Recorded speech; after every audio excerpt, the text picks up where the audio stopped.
Hi, everybody. It's J.Hamilton with Core Resonance. Great to see you again. Glad to see you stopping by and checking out my videos. This video is the beginning of a new series. What I'm doing is I'm moving away from the newsletter format. I've actually been writing for 13 years, and of all times to be finished was the March 20th, which was the spring equinox, which was the supermoon, which was the solar eclipse, and also the completion of the 12th premise of the 12 premises of core resonance colonies. So I'm moving on to, by the way, the 12th premise, innate intelligence, came out great. So the whole thing is been a real pleasure to have been writing. In fact, frankly, writing is a lot of fun. I like to joke that the only reason that writing is better than sex is because it lasts longer. So anyway, that's the end of that joke. All right. I watched a video a couple of weeks ago, and the video is an interview, and the interview was with Dr. Judy Wood. The interview was about where did the towers go, and I'll tell you right up front, the towers is about 9/11, is about the World Trade Center back in 2001. And she made a number of remarks that were absolutely fascinating, and I'll give you the hint up front. Is the last remark she made. It was actually the very last remark in an hour and 15 minutes. And what she said was, truth is unifying. Now that's a curious remark, because what core resonance is all about. Think about core, your center, your core, resonance. Resonance with what? Resonance with the bigger picture. And what's the bigger picture?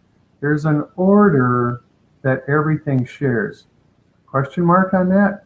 There's an order that everything shares. There's perfect evidence. All you have to do is look to nature. All you have to do is go hang out in the redwoods for half a day. All you have to do is see something bloom on your favorite plant at your house. I get excited. I have a plant over here. It does a new frond, I guess you'd call it. And it's a baby. It's like in my house. It's alive. It does it at its own rate and speed. Every time springtime comes along, every time fall comes along, there's an order that everything abides by. Now, what I've come to see in my work says is that humans have gotten out of sync with that. And because we're out of sync with it, we're dysfunctional. And so in other words, we're not plugged into the truth. You can tell that the humans are not unified. We don't love each other. We don't take care of each other. You can find it at certain levels, but look at the scale of the governments arguing and fighting, and frankly, they act like third graders. What in the world caused us to go attack Afghanistan after 9/11? That's what we did. And then 3 weeks later, we attacked Iraq. And neither country had anything to do with 9/11.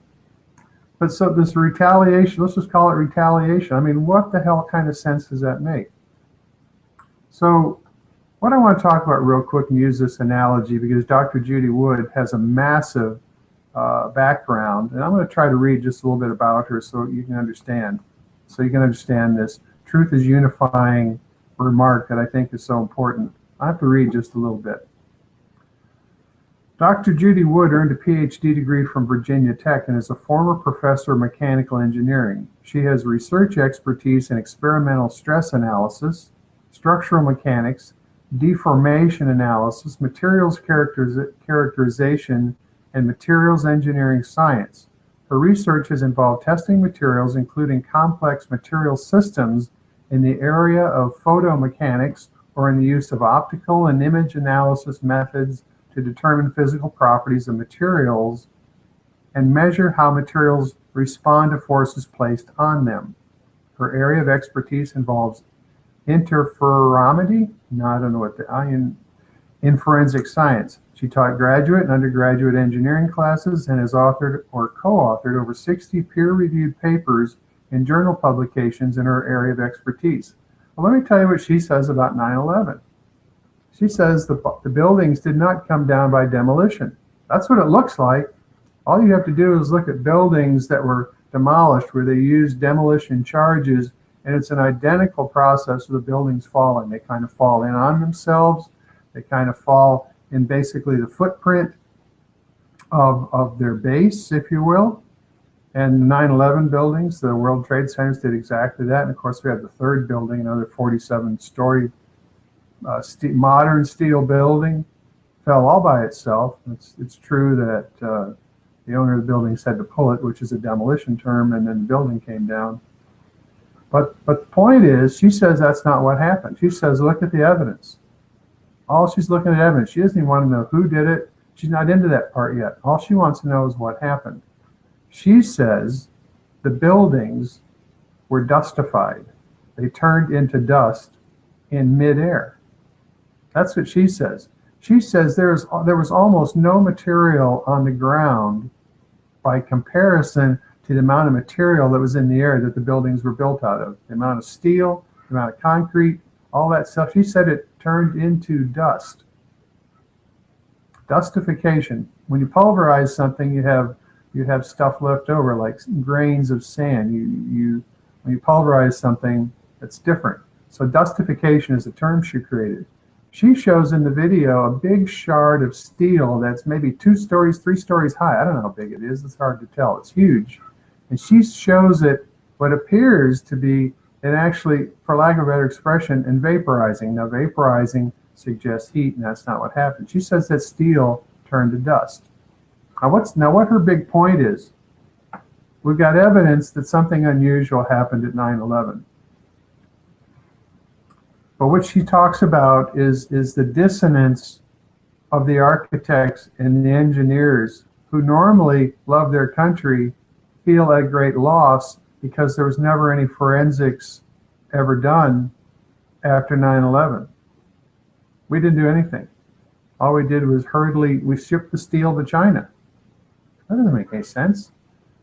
And so you've got 2,300 architects, engineers, military people, demolition people all over the world signing a petition. It's easy to find it on the internet. 9/11 for Truth possibly is what the website is. There's lots of that kind of stuff. And these people are unhappy. They're at odds. They're smart people too. They're at odds with the government. They're at odds with the official story. It roils inside of them. It boils inside of them, and it causes confusion, and it makes them not trust the government. So what this is a disassociation thing going on. It's keeping people out of their bodies, is what you might say. So what she points out is this dissociation disempowers people. And she says it's intentional. She says that these buildings came down with a very, very, very advanced weapon that shouldn't even exist. And I'll tell you what's interesting. This weapon does exist, and I'll tell you what's interesting about it. What powers it is what we know as free energy. In other words, this weapon disassociated molecules and broke them down in thin air, and it made dust. Now, I'm interpreting this as best I can. I don't have a materials science background or any of these things, but what she's really talking about is the emotion of people. How many people do you think will unsubscribe just listening to me today? A few, for sure. Nobody wants to talk about 9/11. It's a closed deal. It's, the government, blah, blah, blah. Well, I don't really buy that myself. Because I think for myself, and if things are true, they're true. If they're not true, they're not true. I don't buy what other people tell me just because they say it. So just because they're supposedly smarter than me, sorry, it doesn't work. So what she's saying is that the disassociation from the truth is causing a huge trauma in this country. It's keeping people that normally have a lot of sense, and it's getting people fighting with other people and people being at odds with the government. And at the same time, the banks are stealing all the homes, and the banks are way off track, and the LIBOR rate, which had to do with how interest rates were set, that was all rigged. And I won't even go into the banking thing, but that was a huge scandal all by itself. Maybe it's because the humans, we never challenged the 9/11 and what actually happened, and the banks decided they could do whatever they want. I don't know.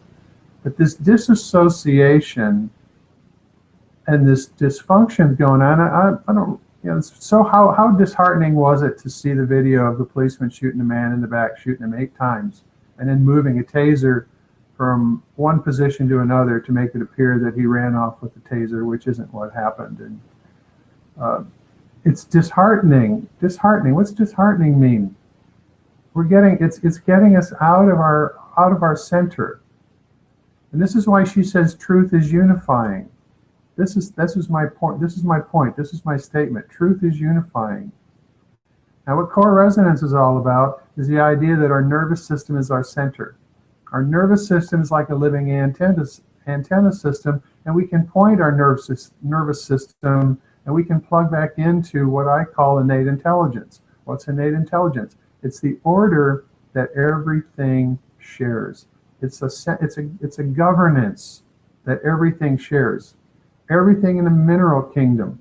Why aren't all the minerals gray? Why don't they over evolution? Why don't they all turn into one mineral or one gray blob? Why is it that when quartz shears in the ground, you give it long enough and it all grows all new points on the bottom side, wherever it's sheared and it fractures, it grows new points over a period of time. I own quartz that's very clear that quartz grows in the ground. That's not intelligent like we are, but there's a governance that keeps quartz quartz. That's my point. And so the humans seem to be out of sync with this, big time. Now, I will admit it's an evolutionary process of right and left and back and forth and right and wrong and up and down, and we learn from our mistakes, assuming we survive all this, and eventually we will plug back into what's true. That is the evolutionary cycle that we're all about. Now, we may destroy ourselves in the meantime, but think about this. I only have AAA batteries in my house. I have a few AA batteries. I don't have any C cells anymore. I don't have any D cells, the kind of the old-fashioned flashlights that had D cells and crappy light bulbs. You know, now all your flashlights are super efficient. Humans are getting more efficient, and you can see that in energy and some of the things that are going on. And humans, as we continue to be dysfunctional, we will eventually find our way to what's true, to something that's unifying for us and each other. And that's what her remark is about, and that's actually what core resonance is about. So I've written a lot about what core resonance addresses, the idea that as we learn how to move into presence, you're not going to get in presence when you're arguing about 9/11 or being disturbed by this or that. What we need to do is we need to make our focus on what's true, plug back into that, become aligned with what's true, unified with what's true, and then we'll find then other people are doing the same thing will become unified. You look at Dr. David Hawkins' map of consciousness, as we bump up the scale, we become exponentially contributive. Truth is unifying. I'm going to leave it at that for right now. I'm going to start doing these short videos. I know this wasn't as short as I meant, but this is a wild subject, and I'm using a backdrop of 9/11, which is a testy subject, and I invite you to go look at Where Did the Towers Go? It's easy to find on the internet. She has a massive amount of credibility. She's not in blame. She's not looking at that. She's looking at what happened and the physical evidence for what happened, and her last remark was, truth is unifying. Namaste. Thank you.